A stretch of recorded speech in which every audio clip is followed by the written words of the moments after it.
Bueno, buenas noches a todos. Antes que nada, gracias por estar ahí hoy, jueves 20 horas, con este frío. No sé dónde están, pero coincidimos que en Chile está fresco, en Uruguay hace frío y acá en Argentina también. Así que bueno, nada, muchas gracias por estar hoy presentes.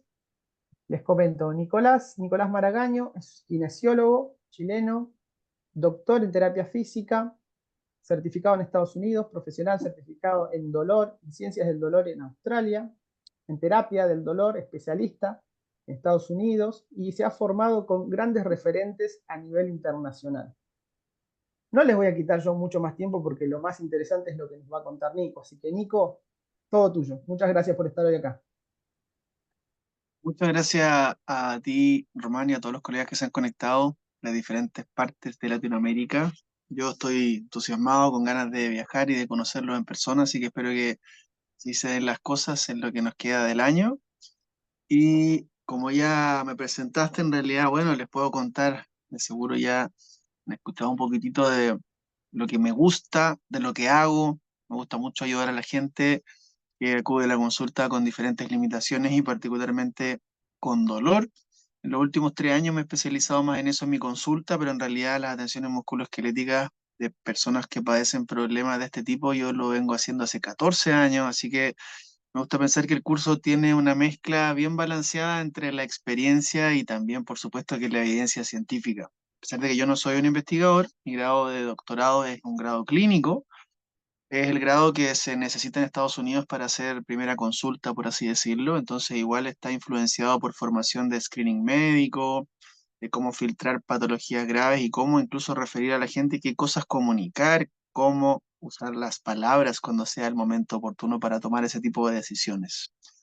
Así que, bueno, pueden ver ahí la presentación, dejen anclada la imagen porque estoy en la cámara con el tablet, pero estoy en el computador con la presentación, así que en la presentación pueden ver que hay dos posters o flyers. En realidad es porque en Mendoza voy a estar en septiembre si Dios quiere y en Montevideo voy a estar en noviembre, así que en Argentina tengo pensado hacer un mini tour, si se llega a confirmar eso, que sería lo ideal, porque el congreso de la AKD es el 12 y 13, así que quizás me voy a pasear por Buenos Aires y después por Mendoza, al menos es lo que tengo en mente para reencontrarme con algunos amigos también y conocerlos a ustedes.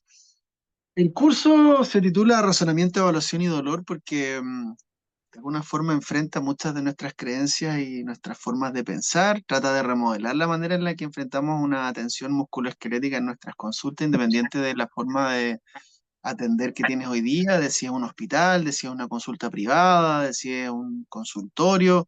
Independiente del escenario, de seguro vas a poder recolectar un montón de pistas y perlas clínicas porque la idea es que justamente sea muy aplicable.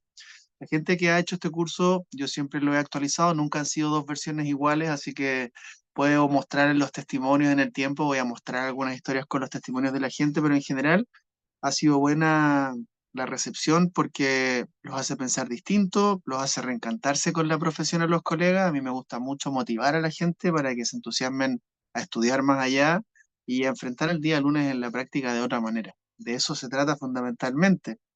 Ahora, pensando en los contenidos un poquito más duros, de forma bien resumida, el curso, la verdad es que cubre un montón de aspectos de la evaluación, un montón de aspectos de cuáles son las cosas que hacemos nosotros cuando evaluamos a un paciente que acude a consulta, desde las herramientas de screening que tienen que ver con filtrar a aquellos en los que tenemos que tomar la decisión de primer orden. O sea, fundamentalmente, no podemos dejar pasar a aquel paciente que tiene una sospecha de patología seria. Tenemos que saber cómo oportunamente referirlo y a qué médico comunicarlo y ojalá con el tiempo desarrollar una red de apoyo de diferentes profesionales de otras disciplinas para que hablen el mismo idioma o al menos nos aseguremos de que el paciente lo están tratando como nos gustaría a nosotros tratarlo también o como nos gustaría que nos traten inclusive a nosotros.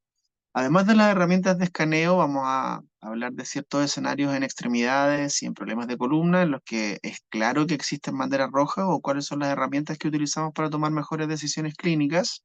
Así que ahí hay algunas reglas para tomar decisiones clínicas, pero también le vamos a dar un peso importante a lo que significa la entrevista. Ahora, hace poco estuve en Londres, tuve la oportunidad de estar en el curso de Peter O'Sullivan. El curso se trata muy pesadamente de entrevistar y utilizar las mejores herramientas para una comunicación efectiva. Así que eso involucra tanto la comunicación no verbal como la verbal. Y es algo que tenía en mente ya pensar en evaluar o entrevistar a algunos de los propios colegas, porque en mi audiencia siempre hay algún colega que tiene dolor, independiente de que sea agudo o que sea persistente. Los contenidos del curso ayudan a reconceptualizar inclusive lo que les está pasando a ellos mismos. Así que en ese sentido puede ser bien potente el impacto porque el contenido también involucra algunos aspectos esenciales de cuáles son los mecanismos por los que las personas tienen dolor, al menos de forma teórica o de forma de tener una sospecha inicial, porque en base a los mecanismos involucrados sabemos que es importante planificar la intervención o lo que les vamos a comunicar, o qué ejercicios podrían ser más beneficiosos y qué otro tipo de intervenciones también. La gente es candidata a diferentes tipos de intervenciones y manejamos en el fondo una amplia gama de repertorios probablemente, pero hay algunos que necesitan simplemente un empujoncito y claridad con la comunicación y necesitan más información respecto a lo que les está pasando, a cuánto tiempo puede tomar y a qué pueden hacer ellos para ayudarse a sí mismos. Así que me gusta pensar que después nosotros nos volvemos un guía, un acompañante en el proceso y somos terapeutas, entre comillas, a demanda. La persona después de que ha hecho probablemente un par de sesiones con nosotros de consulta, después si ya tienen las suficientes estrategias de automanejo y están dando resultados, en realidad el curso también se trata de alejarse del sobretratamiento, que es un tratamiento cuando es innecesario, o del sobrediagnóstico, que es diagnosticar cosas que pueden ser perfectamente normales. ¿Ya? Además de eso, en la entrevista utilizamos no solamente herramientas para escanear la posibilidad de que haya problemas serios, sino que también utilizamos herramientas para poder pesquisar las famosas banderas amarillas o los factores psicosociales, que básicamente son barreras que pueden entorpecer la evolución de nuestros pacientes, y es lo que está más o menos descrito acá. Para ello, es probable que yo igual anticipe una pequeña grabación a los participantes del curso donde les cuente un poco más de las encuestas de resultados, de cómo interpretarlas, pero es importante mirar los ítems, tener en cuenta lo que significan y no solamente tener en cuenta cuál es el puntaje de la encuesta y nada más. La idea es obtener algo valioso y buscar inspiración de esas encuestas porque así puedes entender un poquitito más qué es lo que está pasando con la persona enfrente a ti. Como eso es algo más bien teórico, por eso pienso cubrir algunos de esos contenidos con lecturas previas y con una clase grabada cortita para que sea más fácil de digerir el contenido en vivo y en directo, que me gustaría que sea enfocado en los ejercicios de razonamiento grupal, en casos clínicos y por supuesto que también en la práctica y en las maniobras evaluativas en cómo tenemos que interpretarlas también. Pero a la hora de identificar los factores de riesgo psicosocial, esto puede jugar un rol importante en cómo planificamos nuestra intervención en términos de plazo, en términos de incluso a quién vamos a referir al paciente si es necesario referirlo a otro profesional. Y para eso se utiliza fundamentalmente el START Back Tool en las personas con dolor de espalda, o el START Musculoskeletal Tool, o el estudio también que se utiliza un poquitito más dependiendo de cuál es la población en particular, puede ser la encuesta de Orebro. Así que en base a eso, interpretamos las cosas de otra manera y también tenemos en mente, no solo con la historia, sino que con toda la examinación física, cuáles son los mecanismos de dolor involucrados. Esto se ha llegado a tener en mente gracias a consensos internacionales de expertos, pero nosotros no tenemos una forma de evaluar lo que pasa con la actividad neuronal directamente. Siempre tratamos de hacer inferencias a través de toda la examinación clínica, de toda la historia del paciente, del diagrama del dolor. Es lo más cercano a una ciencia exacta o a un gold standard que podemos tener, pero esto es ciencia en desarrollo y ha ido evolucionando con el tiempo. Yo les voy a mostrar algoritmos de este año, inclusive, de cómo poder filtrar o reconocer a un paciente que tiene un dolor de espalda, que tiene un perfil más complejo, aquel que tiene un dolor de cabeza, que parece ser vircogénico o que parece ser tensional, porque el mensaje que le vamos a entregar es totalmente distinto. Hay gente a la que no tenemos que hacerle absolutamente nada en los tejidos. Y eso puede ser un mensaje un poco rupturista para algunos, porque estamos acostumbrados como kinesiólogos a hacer técnicas manuales, a aplicar agente físico, a echarle la culpa a las estructuras. Y la verdad es que sabemos que hay muchas poblaciones de pacientes con dolor persistente en los que incluso las imágenes salen entre comillas limpias. O sea, a la persona lamentablemente se lo han comunicado de una manera errónea y le han dicho no tienes nada, pero la persona tiene una experiencia vivida con dolor. La mejor forma de comunicar aquello sería primero a través de una historia bien completa, entendiendo cómo la persona se siente y validando lo que les está pasando, validando su experiencia, y después con todas las pruebas físicas podemos llegar a una mejor conclusión, porque lo que nos dice en el fondo la imagen limpia es que aparentemente el dolor que experimenta esta persona no parece estar relacionado con la estructura. pero eso valida su experiencia, contrario a lo que pasa con los informes médicos y lo que dicen lamentablemente algunos profesionales. Y también el curso se trata de alejarse del sobrediagnóstico, como dije antes, y ese es un fenómeno muy común en nuestro sistema de salud. El paciente va al doctor, es diagnosticado con una etiqueta diagnóstica, va al osteópata, le agregan algún tipo de deficiencia adicional, va al kinesiólogo, le dice que tiene otro problema también, y la paciente llega lamentablemente muy sobreinformada, pero de información que tiene un efecto muchas veces categorizado como nocebo. A veces incluso llegan más sensibles de lo que estaban en un principio y los pacientes comúnmente te van a decir literalmente que desde que se sacaron la resonancia están peor. Eso no significa que patoanatómicamente estén peor. Significa que lo que ha pasado alrededor de sus vidas está influenciando la experiencia y es algo que nosotros podemos ayudarles a cambiar.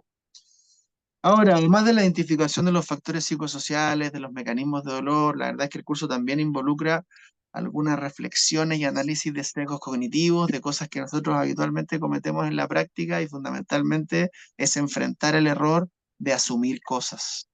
Y como diría David Butler, literalmente, no podemos asumir cosas que no sabemos. Y para eso vale la pena indagar mucho más y tenemos que buscar entender todos los aspectos de lo que nos está contando el paciente que tenemos enfrente.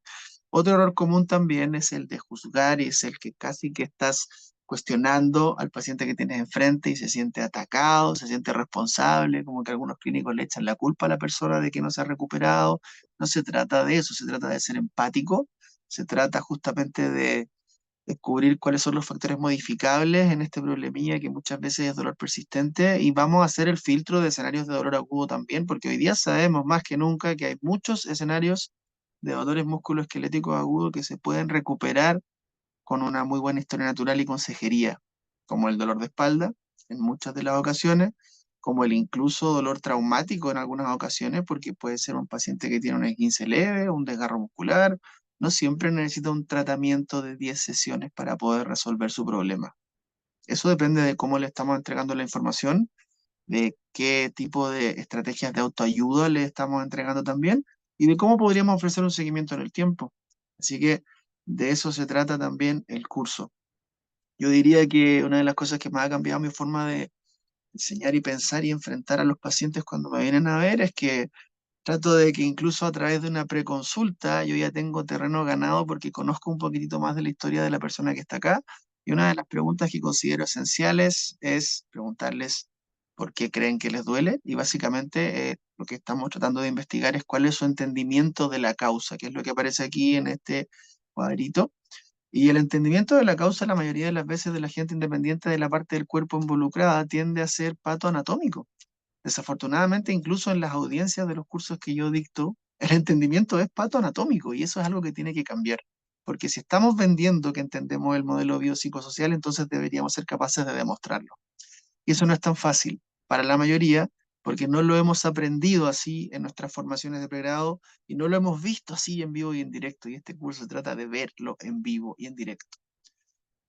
Diría yo que la gente en la audiencia muchas veces me dice, me duele el hombro, es que me dijeron que tengo disquinesis y, ah, es un entendimiento puramente patoanatómico de lo que les está pasando, más encima sabiendo que la disquinesis es un diagnóstico inventado por los kinesiólogos. Es una discrepancia en lo que visualizas en las escápulas y no dice mucho más. Sabemos que puede ser normal, sabemos que en la gente sana a veces existe, no tenemos cómo correlacionarlo fácilmente a lo que le está pasando a una persona, pero no es un diagnóstico reconocido por la Clasificación Internacional de Enfermedades, a eso me refiero. Y esas son creencias que tenemos nosotros mismos los kinesiólogos. Imagínense qué es lo que queda para los pacientes que no tienen el conocimiento en esta área entonces, si son esas cosas las que les hemos transmitido nosotros como docentes a nuestros estudiantes de pregrado y después esos virus que han instaurados ahí, ellos van a ser los responsables de esparcirlo en la sociedad. Este curso se trata de marcar una diferencia en quien está en la audiencia, pero también en que esa persona sea un motor de cambio para esparcir el mensaje al resto de la sociedad. Entonces no nos interesa llegar solamente a uno. ¿Ya? La verdad es que cuando tienes un entendimiento patoanatómico de lo que te está pasando, muchas veces tus pensamientos creen que es necesaria cambiar la fuente patoanatómica o influenciar la fuente patoanatómica para que el resultado sea el mejor. Y hoy día sabemos que no es necesariamente así. De hecho, el control del dolor de las personas que tienen una creencia patoanatómica instaurada no suele ser efectivo, ¿Por qué? Porque lo que tienden a hacer como tienden a comportarse como respuesta secundaria es a evitar o dejar de hacer cosas que habitualmente eran valiosas para ellos y muchas veces lamentablemente es porque alguien se los aconsejó. Entonces nuevamente tenemos el problema de que los profesionales de la salud somos parte del problema y deberíamos ser más parte de la solución. Ahora, esa respuesta de comportamiento y el cómo se aprecia tiende a tener una connotación negativa porque evitar hacer cosas no termina por rehabilitar a la gente. Si tú evitas algo con una lesión muy aguda por un muy corto periodo de tiempo, probablemente no haya ningún inconveniente. Pero si dejas de hacer algo que te gusta en la vida, probablemente las consecuencias van a ser mucho mayores en tu vida y no solamente en la parte del cuerpo que está afectada. ¿Ya? Después se complica el panorama cuando hay una respuesta emocional, porque imagínense qué pasa con un paciente que tiene dolor de rodilla, al que le han dicho que le duele la rodilla porque tiene artrosis, independiente de la edad, lamentablemente, porque ese es un diagnóstico que se realiza con la imagen. Hoy día sabemos que ese diagnóstico se puede hacer de forma clínica sin siquiera someter a radiación a la población y comunicándole las cosas de otra manera. Pero la gente que tiene dolor de rodilla y la creencia de que es por artrosis de rodilla, muchas veces dejan de hacer cosas, tienen miedo de moverse, vinculan el ejercicio con una agudización. A veces también eso es culpa nuestra porque lo hemos sometido a mucho ejercicio y no están adaptados ni acostumbrados a hacerlo. Entonces aparece la agudización y ni siquiera lo hemos blindado de información para que sepan cómo gestionarlo. Si eso es lo que pasa, aparece la respuesta emocional. Aparecen las preocupaciones, aparece el miedo, aparece la incertidumbre respecto al futuro, respecto a qué es lo que va a pasar en sus vidas si a los 50 años tienen dolor de rodilla y un médico quizás ya instauró el virus respecto a que va a tener que tener una operación esa persona. Hoy día sabemos que no basta con lo que aprendemos en pregrado para poder romper este ciclo, es necesario perfeccionarse y en otras partes del mundo, en los países más desarrollados, que son los promotores de la investigación a nivel mundial en terapia física, esto lo tienen bastante claro. Dentro de los estándares de la profesión está el perfeccionamiento continuo. Es adoptar una responsabilidad el ser un profesional de la salud y deberíamos valorarlo de esa manera. Sabemos más encima que la salud de la persona tiene en realidad una relación con un montón de factores y los cambios anatómicos solamente ocupan un pequeñito pedazo de todo lo que aparece en estos diferentes circulitos. Sabemos que cuando una persona experimenta dolor, en realidad van a haber influencias en otros aspectos de la vida y en las otras esferas también. Así que nosotros tenemos la posibilidad como terapeutas físicos de influenciar un montón de aspectos, no solamente lo que pasa desde el punto de vista, entre comillas, biológico, anatómico, porque no podemos dividir las esferas biológica, psicológica y social. Siempre van a haber respuestas biológicas con las influencias sociales y con las influencias de nuestros pensamientos. La gente que tiene pensamientos negativos o catastróficos tiene respuestas fisiológicas asociadas. Por eso es que puedes no tener ninguna problemática anatómica y tener dolor igual. ¿Ya? Ahora, si pensamos en los diferentes tipos de mecanismos de dolor, sabemos que hay casos de dolor más bien proporcional o predecible, cuando la gente hace cosas a las que no está acostumbrada, cuando han sufrido de un trauma, cuando hay un mecanismo traumático fácil de identificar y parece haber un mecanismo predominante inflamatorio de base. Son cosas que en general tienden a ser más fáciles de resolver, pero cuando hay muchas comorbilidades y hay diagnósticos que son etiquetados como banderas naranjas, como la depresión o el trastorno de personalidad, la cosa se nos pone cuesta arriba y no todos los terapeutas físicos tienen las herramientas para manejar esos casos especiales. A lo que queremos apuntar es a que la tengamos, o por lo menos sepamos bien cuándo referir oportunamente a la gente. Y por otro lado, si queremos en realidad que el camino sea realmente diferente y ojalá el resultado exitoso en la gente, tenemos que dejar de enfocarnos solamente en el dolor, tenemos que enfocarnos en la persona y en la función y en lo que consideran valioso para que realmente sean esos nuestros objetivos de tratamiento, que vuelvan a hacer esas cosas que han dejado de hacer, que sean capaces de recuperar esas actividades a las que han temido por un periodo de tiempo y de cierta forma, como aparece acá, que idealmente entiendan algo de otra manera, porque eso es lo que cambia el comportamiento de la gente. De seguro han tenido pacientes de ustedes que tienen dolor agudo, los van a ver, han intervenido de alguna forma, quizás la historia natural estuvo de su lado y la gente se recuperó, pero pasó un año, pasaron 2 años y vuelven por el mismo motivo de consulta. No significa que nos necesiten nuevamente a nosotros, pero quizás no se ha transmitido de la mejor forma el mensaje respecto a cuáles son las estrategias de autoayuda y a cómo hacerse cargo, porque cuando una persona sufre de una enfermedad, los médicos entregan información respecto a cómo el estilo de vida, la alimentación, las horas de sueño, los hábitos, las creencias juegan un rol.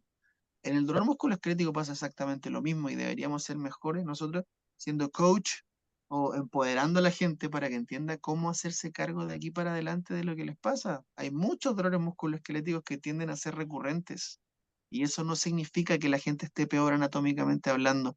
El entendimiento de la causa debería migrar a uno en que la gente entienda que la sensibilidad tisular, el volumen con el que se eleva el amplificador del sistema nervioso, está influenciado más bien por un montón de factores, así como también la inflamación de bajo grado, que es aquella inflamación que no se ve.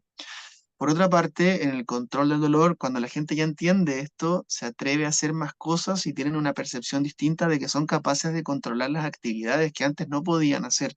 Y empiezan a apreciar el comportamiento de otra manera. Se empiezan a alejar de la evitación, se empiezan a alejar de las consecuencias que acarrea la evitación, porque tenemos que tener en mente que primero está la creencia instaurada de la gente, después de la creencia instaurada está la sensación y después de la sensación dejan de hacer muchas cosas y empiezan a sufrir del desuso y el desacondicionamiento y ahí es cuando a veces incluso se manifiesta la depresión y las alteraciones del estado de ánimo. Pero la respuesta emocional incluso puede ser distinta. Por eso les decía que como terapeutas físicos estamos muy bien posicionados para influenciar las comorbilidades de la gente, el estilo de vida, las creencias que tienen y no solamente los aspectos entre comillas que hemos etiquetado como físicos a lo largo del tiempo. Yo me dedico mucho más a conversar con la gente y a enseñarles ciertas cosas y después les envío un programa de ejercicio o les grabo unas tareas, les explico qué hacer ante una agudización, les envío una infografía, les pregunto después cómo están. Más bien tiene que ver con cómo tratarías a otro ser humano y cómo te gustaría que te traten a ti. No con citarlos 3 veces a la semana, hacer ejercicios que probablemente muchos de ellos podrían estar haciendo por su cuenta también.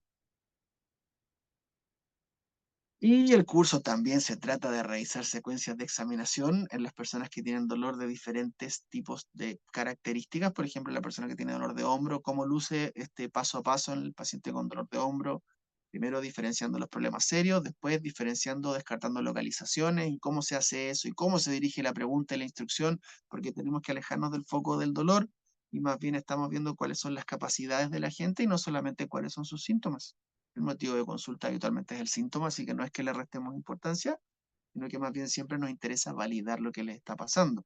Pero aquí hay un ejemplo de un paper que salió hace 2 años respecto a el hombro congelado, y vamos a hablar de ejemplos de hombro congelado de la clínica, de cómo hay un gran pupurrí de diferentes escenarios, porque no todo el mundo es exactamente igual, pero para tener ese diagnóstico tienen que tener un par de características, sí o sí. Por otro lado, también vamos a ver algoritmos en los que hablaremos del dolor de cadera inespecífico o a veces un poquitito más específico, cómo hacer el filtro, cómo diferenciar localizaciones, cómo diferenciar problemas serios, cuáles son las pruebas que utilizamos y las vamos a hacer, porque este curso se trata de hacer y aprender haciendo. En términos de educación, en términos de intervenciones, el curso no es un curso de técnicas de tratamiento, pero el pensar distinto y el evaluar distinto te aseguro que va a tener un impacto en el que vas a tratar a la gente de otra manera, porque yo también cubro a través de infografías e información basada en evidencia qué es lo que deberíamos hacer con un paciente que tiene hombro congelado, qué es lo que deberíamos hacer con un paciente que tiene dolor inguinal asociado a los aductores, qué es lo que tendríamos que hacer con un paciente con dolor de espalda, con esas diferentes características, ya sea con compromiso del sistema nervioso o catalogado como inespecífico. Y bien, voy a dejar de compartir la pantalla. Y vamos a ver. Ahora, si hay preguntas en el chat o si Román tiene alguna inquietud y quiere alguien abrir el micrófono, por supuesto que puedo estar dispuesto. Yo, Nico, hacer una salvedad para acá los colegas de Uruguay, que más o menos ya todos sabemos, pero el tema del kinesiólogo, acá hay un tema del intrusismo. Acá en Uruguay somos licenciados en fisioterapia o fisioterapeutas. Yo sé que en Argentina y también en Chile es un tema solo de nomenclatura, pero acá hay toda una movida con el intrusismo que solo para dejar claro que acá que somos todos licenciados y el curso va a estar acá en Uruguay dirigido a licenciados en fisioterapia, para que todos nos quedemos tranquilos con eso. Y bueno, agradecer a todos los colegas que están participando, bueno, y a Nico y a Román y Emiliano Lorigados, que no nos pudo acompañar, pero que está ahí en el equipo bueno, en esto de que tengamos a Nico acá en noviembre. Eso nada más. Bueno, la verdad es que independiente de si son licenciados en kinesiología o no, en mis cursos siempre hay un osteópata o un quiropráctico en la audiencia y sale feliz, sale esperanzado de lo que son capaces de hacer desde otra vereda de intervenciones probablemente, pero con un discurso más bien unificado. Así que si hay alguno en la audiencia, no hay ningún problema, bienvenido sea. Genial, Nico. Sí, pero acá tenemos Sí. unos cursos cortos que son masajistas deportivos y que a veces se hacen llamar fisioterapeutas y en realidad son kinesiólogos. Pero es un tema de cursos es un curso de masaje Y- deportivo con un nombre que es igual al que tienen ustedes en Argentina o en Chile Mm. y que acá en realidad no pueden ingresar. Ah, por igual, eso. igual, igual, le pedimos los papeles, todo. Así que, Bien, tranqui, bien. tranqui. Bueno, Que esté todo Nico, en regla. ahí está, claro. Che, bueno, no, primero gracias por la exposición, la verdad que es súper claro. Eh, yo en realidad te quería hacer una pregunta y que es, ¿qué te trajiste del viaje?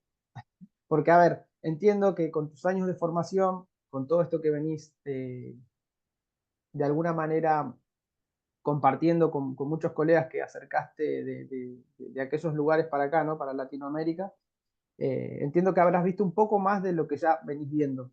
¿Qué hay de nuevo en todo esto? ¿O qué te ha llamado a vos la atención de... Hablo de Peter O'Sullivan para los que lo que no conocen, un referente en abordaje del dolor y lo que es CFT.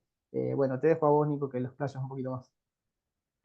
Bueno, sin ir más lejos, la referencia que mostré hace un poquitito que tenía una traducción, ya el cuadro que era este circulito donde habla del entendimiento de la causa patoanatómica y lo que mostré al final, que es mucho más esperanzador de cómo luce un paciente que entendió en teoría, es de un paper de Peter O'Sullivan con JP Caniro, que ahora hay una comunidad muy grande de CFT investigando esto a nivel mundial. Y la verdad es que ellos lo que quieren es hacer comunidad, transmitir estas herramientas a los kinesiólogos y a los terapeutas físicos en todo el mundo para que sepamos cómo abordar a la gente que tiene cuadros incapacitantes, cuadros de dolor relacionados muchas veces a mecanismos top-down, a los pensamientos y a los mensajes que han recibido de la sociedad y desafortunadamente de los profesionales de la salud. Muchos de ustedes me imagino que han tenido pacientes que dejaron de correr y cuando le preguntan por qué, es porque les dijeron, no es porque no sean capaces. Entonces, una vez que se instala la creencia, después se instala la sensación. Y después se instala el desuso y el desacondicionamiento y empiezan a aparecer respuestas de hipersensibilidad en algunas personas también. Entonces yo diría que desde el cómo se hace al hacerlo hay una distancia importante y tuve la oportunidad de ver cómo se hace, porque yo lo había leído hasta el cansancio y de hecho a quienes estén más interesados en aprender de Peter O'Sullivan, sus papers son todos de accesos libres, es cosa de que lo investiguen un poquito más en Google y va a aparecer.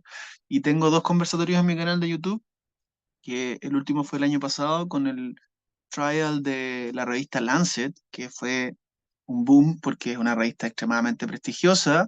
Así que si quieren aprender o leer un poquito más de eso, hay una página que se llama Restore. El ensayo se llama Restore Back. Y si googlean eso, hay una página llena de información valiosísima. Están las infografías que incluso crearon los propios pacientes de cómo fue su jornada y su tratamiento en este ensayo clínico.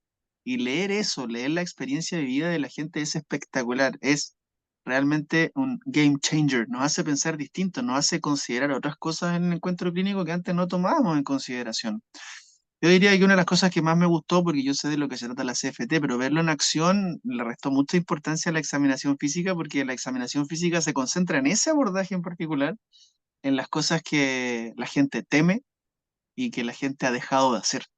O sea, no hace un escaneo completo. Lo que más grueso y potente es la entrevista clínica y las creencias de la gente, analizar a qué le temen, de dónde han adquirido esos consejos, etcétera, y empiezan a enfrentar o a hacer experimentos de comportamiento, de hacer esos movimientos de otra manera indirecta, de hacer esos movimientos con otro foco de atención, en otras posiciones, para poder exponerlos gradualmente a hacer esas cosas nuevamente. Y eso puede ser algo muy enriquecedor, porque una cosa es decírselo a la gente y tener una charla de PNE, de dolor y hablárselo, y suena bonito, pero eso no significa que realmente lo hayan entendido y para eso es bueno demostrárselos y tocarlos y hacer pruebas físicas y estar transmitiendo un mensaje uniforme. Eso no es fácil porque lamentablemente a veces el kinesiólogo, entre comillas, se da vuelta la chaqueta, así decimos aquí en Chile. Le está diciendo al paciente que el dolor no es sinónimo de daño, pero después cuando lo toca le dice, uy, tienes duro aquí. Es una incoherencia brutal, se están disparando en los pies todo el tiempo y tenemos que ser capaces de morir con las botas puestas y entregar un mensaje uniforme. Y Peter en esta oportunidad dictó un curso que era de dolor de espalda incapacitante, entonces los 4 pacientes que vimos en vivo tenían dolor de espalda y habían algunos que tenían un predominio de dolor, otros que tenían otro. Entonces yo esa distinción quiero hacer en el curso porque lo que voy a hacer, que es un poquito más novedoso, es que voy a hacer encuestas en vivo en mis cursos cuando yo presente un caso clínico para que toda la audiencia responda en base a cuál es el predominio de dolor que crees que tiene, cuál es la temporalidad, cuáles son las comorbilidades declaradas, qué sospecha clínica tienes en mente, y así en realidad entre todos vemos los resultados en vivo y en directo en la pantalla. ¿Por qué? Porque está demostrado y está estudiado que los clínicos creemos que lo hacemos muy bien, pero después cuando los grabas y analizas con cámara lo que están haciendo, eso no es una realidad para todo el mundo, lamentablemente. Entonces tenemos que aprender a ser más autocríticos.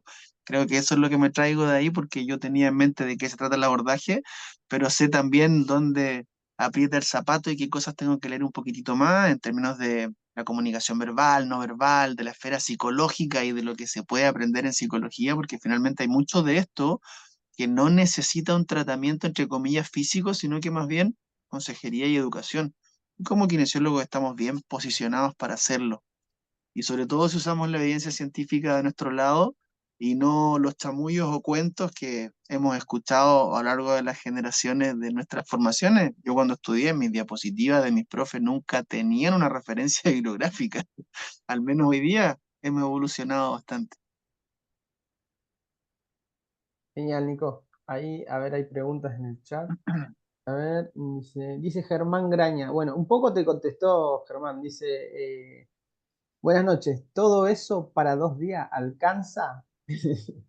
Sí, alcanza, porque mi audiencia afortunadamente es de terapeutas físicos y no es de estudiantes. Y si son estudiantes de último año, ya tienen una base de conocimiento con la que se puede construir mucho de ahí para adelante. Yo este curso lo llevo haciendo en 2 días, siempre con el pie en el acelerador y terminando, pero siempre un poquitito pasado, o sea, aprovechando hasta cada segundo, porque son muchos contenidos y por eso quiero de alguna manera anticiparme a eso y entregar parte de los contenidos grabados en 2 bloques de 15 minutos, la parte de encuestas de resultados, de filtro de bandera amarilla, eso aseguraría que es un win-win. Por otra parte, en otra oportunidad lo que he hecho es darle el acceso de mi curso online de evaluación a la audiencia que está inscrita. Y con eso tienen un antecedente ya y una materia un poquitito más fácil de asimilar. Y la verdad es que no es que sea lo mismo, porque el curso online tiene 2 bloques de 3 horas. El curso presencial tiene como 16 horas en las que hacemos cosas en vivo y en directo. Así que una cosa es que sepas evaluar con lo que has aprendido, otra cosa es verla en terreno, exponerte a esta experiencia en la que ojalá participes de manera activa para poder tener algunos consejos de cómo eso se puede pulir un poquitito más. Y como el esquema de evaluación respeta una pirámide invertida, yo muestro una secuencia de pasos que se respeta independiente del diagnóstico médico. Obviamente hay sutilezas y diferencias en las diferentes partes del cuerpo y en los diferentes problemas de dolor que tiene la gente, pero la base sólida se respeta. Entonces hay escenarios en los que no tenemos que hacer el paso a paso y nos podemos saltar un paso también. Todo eso está contemplado. Buenísimo. Bueno, Germán, para que te quedes tranquilo, no va a haber almuerzo ni café.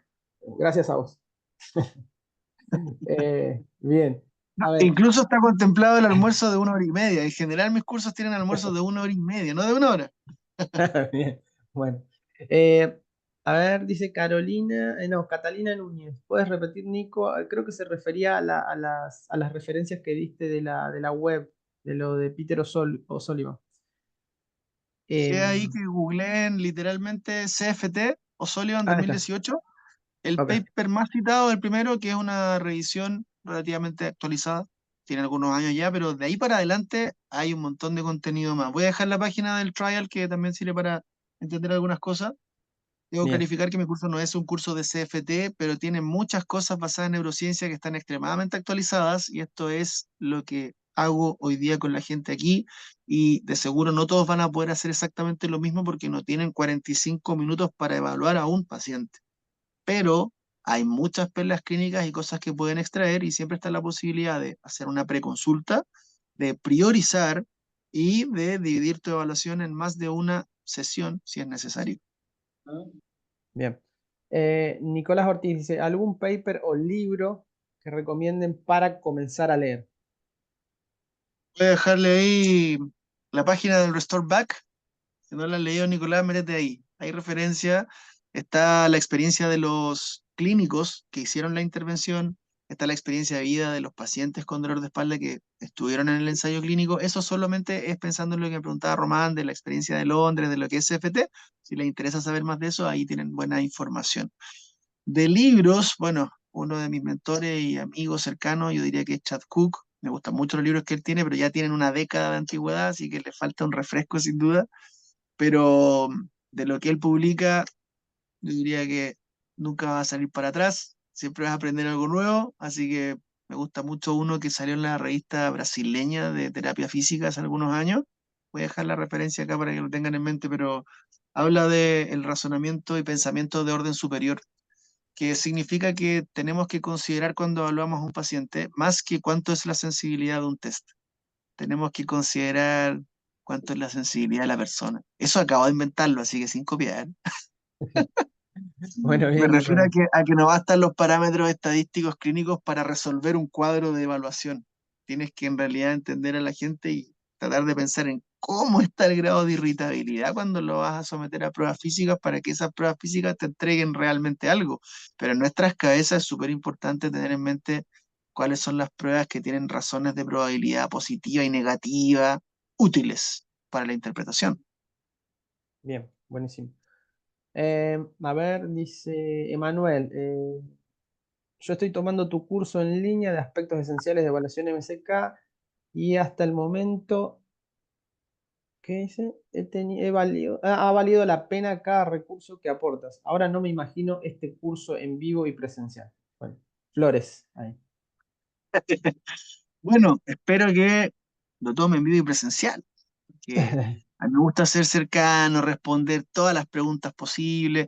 Siempre hay alguien en la audiencia que se ha formado ya de alguna manera también, o por ejemplo en este caso imagino que podría designar a Román o a Emiliano, porque lo que tengo en mente para optimizar más aún el tiempo es que para que no se consuma tanto tiempo en contestar preguntas de la audiencia mientras estoy en la exposición, voy a tener un Padlet o algún tipo de plataforma online en que la audiencia en vivo esté escribiendo las preguntas y los colegas como Emiliano estén respondiendo y así hacemos un filtro de cuáles son las preguntas que yo tengo que responder sí o sí, o cuáles son las preguntas que más se repiten que tengo que responder sí o sí. ¿Por qué lo digo? Porque me pasa muy seguido que en los cursos en vivo hay más de un colega que quiere que, entre comillas, le resuelva un caso clínico y eso toma mucho tiempo. Entonces yo les puedo dar pinceladas y no me gusta responder con depende. Yo siempre me entrego, pero es que a todo lo que se puede. O sea, no le digo que no a ninguna pregunta, partiendo por ahí. Pero me refiero a que si no conozco a la persona, tampoco puedo resolverlos por ello. Le entrego suficiente insight y consejos como para que ya por lo menos el día lunes enfrenten el panorama de otra forma. Y eso muchas Buenísimo. veces ya es suficiente. Víctor Arevalo dice, buenas noches Nico, una consulta. Si dices que no tiendes a tener a un paciente 3 veces por semana, sino que le educas y envías info de ejercicio, etcétera, ¿con qué frecuencia reparte las sesiones? Es decir, ¿cómo sería el método de evaluar el plan terapéutico, ¿no? Sería. Pero lo tomo como referencia la evidencia científica, lo que han hecho en los ensayos clínicos y por sobre todas las cosas, la irritabilidad que tiene el paciente y las características y mecanismos del dolor involucrado. En general, yo no veo más de una vez a la semana a ningún paciente, a menos que sea un cuadro de una persona recientemente operada muy agudo, en el que tengo que hacer un acompañamiento un poquitito más cercano y blindarlos de estrategias para poder manejar una agudización, porque uno esperaría que en la etapa aguda inflamatoria de una persona postoperada haya muchas fluctuaciones de síntomas. Entonces, primera semana, 2 veces, suena razonable. Pero cuando es una persona con una irritabilidad baja, en la que yo hago pruebas físicas y el síntoma no aparece, ¿qué sentido tiene verlo tan seguido si lo que necesita esa persona quizás es un cambio en el estilo de vida y un cambio en el entendimiento de lo que les pasa? En estos abordajes que son mucho más bien orientados a la neurociencia, a la cognición, si tú quieres cambiar la cognición de la gente, eso no va a ocurrir de un día para otro y necesitas tiempo y necesitas esparcir las intervenciones en el tiempo más que hacerlo de una sola vez. En un paciente que tiene dolor de hombro relacionado al manguito rotador, la mejoría puede ser entre 3 y 6 meses. Hay gente que en una intervención tiene un buen pronóstico, tiene una irritabilidad baja, son adaptables al dolor y el síntoma mejora, el rango mejora, en una visita. Si es así, yo les digo, veamos un seguimiento más, y si ya hay una mejoría contundente, entonces la otra sesión puede ser incluso a demanda según su requerimiento. Cuando ya estas estrategias no sean útiles por alguna razón, me contacta inmediatamente. En el caso de un paciente con hombro congelado, sabemos que puede tomar hasta 2 años. ¿Qué sentido tiene verlo 3 veces en la semana si tú con las manos no vas a descongelar ese hombro? No vas a vencer la rigidez. Y si crees que haces eso, le vas a hacer daño a la gente. Le vas a hacer daño a los tejidos blandos de la gente si lo estás deformando con las manos o si en tu cabeza crees que es eso lo que estás haciendo. Lo que necesita esa gente es acompañamiento en el tiempo. Yo los pacientes que tienen hombro congelado, cuando vienen al terapeuta físico en general, tienen 2, 3 meses de evolución, ya la rigidez se instauró. Le hago un acompañamiento que puede durar un mes, viéndolos una vez a la semana, y después me interesa en el tiempo, quizás una vez en el mes, si están estancados o si ya entendieron que pueden ir desafiando la barrera con los ejercicios y saben cómo hacerlo, depende mucho más de ellos que de mí. Así que eso se individualiza según lo que dice la evidencia, pero también según la persona que tienes enfrente. Si es una persona que tiene una licencia médica y tiene 2 semanas para hacer el tratamiento sí o sí, yo le prefiero ahorrar dinero que me venga a ver 10 veces, 10 días seguidos. Y le digo, venga 2 veces, estas 2 semanas. Que lo vea 10 días seguidos no garantiza que la recuperación sea absoluta. ¿O acaso te tomaría una caja de antibióticos en un día para romper una infección? Claro, perfecto, Nico. Gente, los invito a abrir el micrófono si es que alguien quiere preguntar algo, no hay ningún problema. Si no, yo aprovecho mientras y te hago una consulta, Nico. Acá en los que están ahora presenciando esta charla hay odontólogos, cirujanos maxilofaciales, cirujana maxilofacial, por lo menos la reconozco a Cintia. Entonces, ¿tenés experiencia con este tipo de pacientes dolor orofacial? Sí, qué bueno que me tocó que en la audiencia haya entonces alguien que maneja personas con dolor orofacial. El dolor orofacial y los trastornos temporomandibulares particularmente son uno de los cuadros clínicos en las personas que tienen mayor probabilidad de tener características de dolor nociplástico. O sea, en esas personas es donde tenemos que destinar mucho más tiempo en la entrevista, en la escucha activa, en la validación y en estrategias que le ayuden a cambiar el estilo de vida y motivarlos a que así sea, versus evaluar cuántos son capaces de abrir la boca. Ahora, si han tenido un trauma mandibular, si tienen una queja asociada a una fuente nociceptiva, o sea, realmente el dolor está en la mandíbula con ese paciente en vivo y en directo, lo tengo aquí frente a mí, le duele la mandíbula cuando mueve la mandíbula, cuando come, cuando masca chicle, bueno, podríamos aconsejarle dejar de mascar chicle de partida. Pero en esos escenarios, la mandíbula funciona como cualquier otra articulación que podría ser una fuente nociceptiva. Entonces, ¿qué es lo que pasa con el paciente que tiene un dolor nociceptivo mandibular? Cuando mueve la mandíbula se manifiesta el síntoma. Cuando le tocas la mandíbula se manifiesta el síntoma. Cuando le auscultas la mandíbula algo suena distinto, si es que han tenido un trauma. Pero, ¿qué es lo que pasa con el paciente con dolor temporomandibular más común? No tiene el síntoma cuando está frente a ti. Lo que le pasa es que sufre de bruxismo y el bruxismo tenemos que empezar a verlo mucho más como una consecuencia de lo que está pasando en su sistema nervioso y en su vida, más que como la causa del problema. Entonces, sufren de bruxismo y aprietan los dientes en la noche y sufren de tensión a veces durante el día. Hay que evaluar cuáles son los factores gatillantes o estresores que desencadenan esas respuestas. Y de esa forma los vas a poder ayudar mucho más. Hay estudios de odontólogos que tienen este panorama muy claro que se llaman estudios ópera, con 2P, y han dividido, de hecho, las influencias psicosociales de lo que sería mucho más bien, entre comillas, físico. Así que a veces hay que romper algunos paradigmas y cambiar las creencias en el propio paciente porque le han dado un plano y el plano lo han usado años y están igual. A veces basta con que empiecen a hacer algo que les gusta hacer. A veces basta con que aprendan estrategias para la modulación del estrés, a través de una aplicación, a través de salir a caminar, a través de tener una conversación valiosa con alguien, con un ser querido, o eventualmente si los puntajes de banderas amarillas son muy elevados y se me arranca de las manos en un seguimiento, es importante referirlo a otro profesional también. Buenísimo, Nico. Justo ahí das pie para otra pregunta. Mariela Herrero, ¿derivas a terapia psicológica? Sí, afortunadamente tengo algunos psicólogas relativamente cercanas en las que yo puedo comentarles cuáles son los cuadros clínicos y las características de la gente y hablamos de un idioma bastante parecido. Así que quisiera como asegurarme de que por ahí pasa la cosa, pero la verdad es que eso es cuando hay un predominio de banderas naranjas, o sea, cuando está el diagnóstico de depresión y el problema principal parece estar influenciado por el estado de ánimo. ¿Por qué? Porque esto es lo emocional, afectivo de la esfera psicológica. Cuando es lo cognitivo, los kinesiólogos podemos hacer mucho, pero no puedo generalizar. No sé si se entendió eso, creo que sí. Perfecto, sí, Cuando sí, es lo sí. Claro. cognitivo, cuando son los pensamientos de la gente, cuando son las creencias, por ejemplo, respecto a la anatomía, el psicólogo quizás va a tener más dificultad en clarificar eso que yo. No sé si Germán estaría de acuerdo.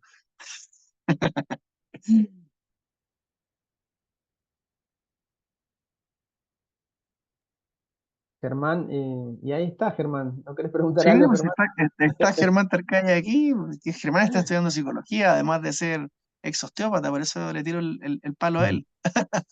Que hagas del otro, Germán.